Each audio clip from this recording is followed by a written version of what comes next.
இதுல எந்த தெம்புல 10 தொகுதியும் ஜெயிப்போம்னு இந்த வணிகவரித்துறை அமைச்சர் சொல்றாருன்னு எங்களுக்கு ஆச்சரியமா இருக்கு. என்னப்பா இது மந்திரத்துல மாங்காய் பறகு மாதிரி மந்திரம் போடுவாங்களா?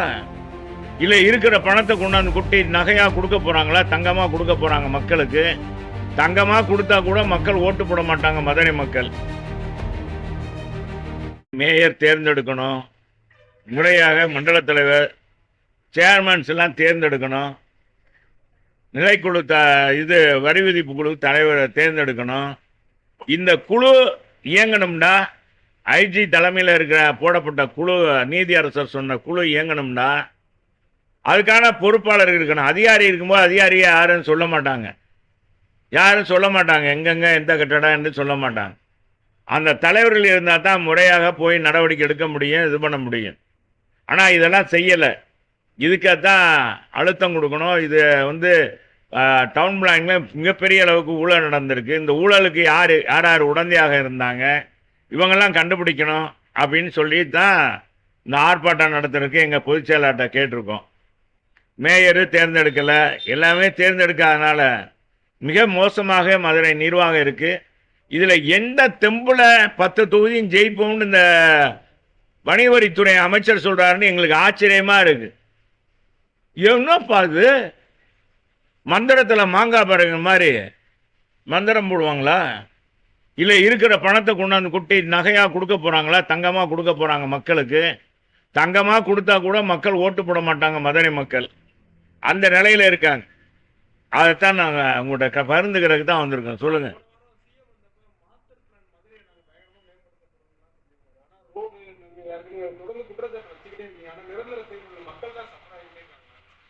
ஏங்க தம்பி சொல்ற நல்ல கேள்வி கேட்குறீங்க. எல்லாம் வாய் பந்தல் தான் போடுறாங்க. வாயிலே சொல்லிடுவோம், வாயிலே அல்வா சொல்கிறோம், வாயிலே வடை சுடுறோன்னு சொல்கிறாங்க இல்லையா? நம்ம முதலமைச்சரே சொல்லியிருக்காரு ஏற்கனவே வாயில் வடை சுடுறவங்க அப்படின்னு. இப்போ அதை அவங்க எடுத்துக்கிட்டாங்க. மதுரை மக்களுக்கு என்ன செஞ்சிருக்கீங்க வந்ததுலேருந்து? இந்த 4.25 வருஷத்தில் மதுரை மக்களுக்கு வந்த பிறகு என்ன செஞ்சுருக்காங்க?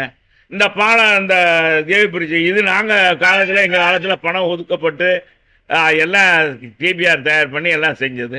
கோரிப்பாளையம் பாலம் வேறு என்ன செஞ்சீங்க?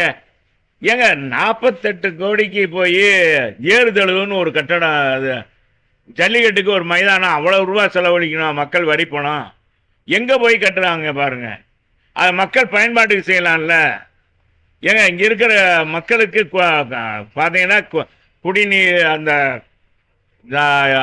கழிவு நீர் அதை அந்த வெல் பார்த்தீங்கன்னா பூராமே சின்ன சின்ன இதாக இருக்குது, கலெக்டிங் பாயிண்ட்டு. முன்னாலையெல்லாம் குடித்தனம் கம்மியாக இருந்துச்சு, அதுக்கு தகுந்த மாதிரி அந்த கிணறு தோண்டியிருந்தாங்க. அதனுடைய லெஃப்ட் வெல், அதனுடைய விசைத்திறன், அந்த அழுத்தம், அது தண்ணி, அந்த கழிவு நீரை தள்ளுறது மிஷின் பழையதே வச்சுருக்காங்க, நிறைய அதில் இல்லை. இதனால தண்ணி சாக்கடை தண்ணி வர்ற அன்னைக்கு பார்த்தீங்கன்னா தொழிலாம் சாக்கடை ஆயிடுது. இதை போக்குறதுக்கு ஏதாச்சும் நிதி கொடுத்து உதவி இருக்காங்களா? நான் என்னுடைய மேற்கு தொகுதியில் 5 இடங்கள்ல புதிதாக இந்த மாதிரி கலெக்டிங் பாயிண்ட், கழிவுநீர் கழிவுநீரை அதை கொண்டு ஒரு இடத்துல கலெக்டிங் பாயிண்ட் வைக்கணும். அது ஏற்கனவே இருக்கிற 3 இடங்களை அது 7 இடங்களாக மாற்றணும், 8 இடங்களாக மாற்றணும் அப்படின்னு நிதியெல்லாம் கேட்டிருந்தா அதுக்கு முதலமைச்சருடைய, உங்கள் தொகுதியில் உங்கள் முதலமைச்சர்னு கொடுத்துருந்தார். அது என்ன சொன்னாங்க? மாநகராட்சி நிர்வாகமே செய்யும் அப்படின்னு சொல்லிட்டு செய்யலை. இந்த மாதிரி நிர்வாகம் என்ன புது திட்டம் கொண்டாந்துங்க? அதே மாதிரி தொழில் கேரிடேர் கொண்டு வருவாங்க. தொழில் கேரிடேர் எங்கள் காலத்திலே கொண்டு வந்ததே செயல்படுத்தலை. இந்த விமான நிலையத்தை சர்வதேச விமான நிலையமாக மாற்றுறதுக்கு 2 மாதத்தில் நிலம் எடுப்போம்னு நம்ம பிடிஆர் பழனிவேல் தியாகராஜன் சொன்னார். 2 மாதம் நான் ஆகலையா? ஆட்சியில் அமர்ந்த உடனே சொன்னார் 2 மாதத்தில் நிலம் எடுத்து நம்ம விமான நிலையம் விரிவாக்கப்படும்னாங்க. ஆனால் இன்னைக்கு தூத்துக்குடி விமான நிலையம் எதனால் விரிவாக்கம் பண்ணுங்க? அங்கே கனிமொழி எம்பி இருக்கிறதுனால. இன்னைக்கு பார்த்தீங்கன்னா நமக்கு பிறகு உருவாங்கின விமான நிலையம் பார்த்தீங்கன்னா மிகப்பெரிய அளவுக்கு விஸ்திரம் பண்ணியிருக்காங்க. மிகப்பெரிய அளவுக்கு செலவு பண்ணி இன்னைக்கு சர்வதேச விமான நிலையம் ஆயிருக்கு. அதே மாதிரி நேரு இருக்கிற திருச்சி விமான நிலையம் பார்த்தீங்கன்னா சர்வதேச விமான நிலையம் மாதிரி அதை மிகப்பெரிய அளவுக்கு பணம் ஒதுக்கீடு பண்ணி அதை செலவு பண்ணி இன்னைக்கு சர்வதேச விமானமாக மாற்றிருக்காங்க. ஆனால் மதுரை விமான நிலையம் சென்னை விமான நிலையத்துக்கு அடுத்து இது உருவாக்குனது வந்தது. ஆனால் இது வரைக்கும் ஒன்றுமே செய்யலை. அவரும் நம்ம பிடிஆர்னு சொல்லிட்டு அவர் பாட்டு போயிட்டார்.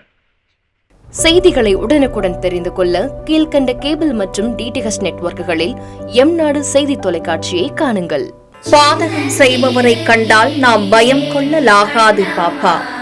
மோதி மிதித்துவிடு பாப்பா, அவர் முகத்தில் உமிழ்ந்துவிடு பாப்பா. அண்மை செய்திகளை உடனுக்குடன் தெரிந்து கொள்ள இணைந்திருங்கள் எம்நாடு தொலைக்காட்சியுடன்.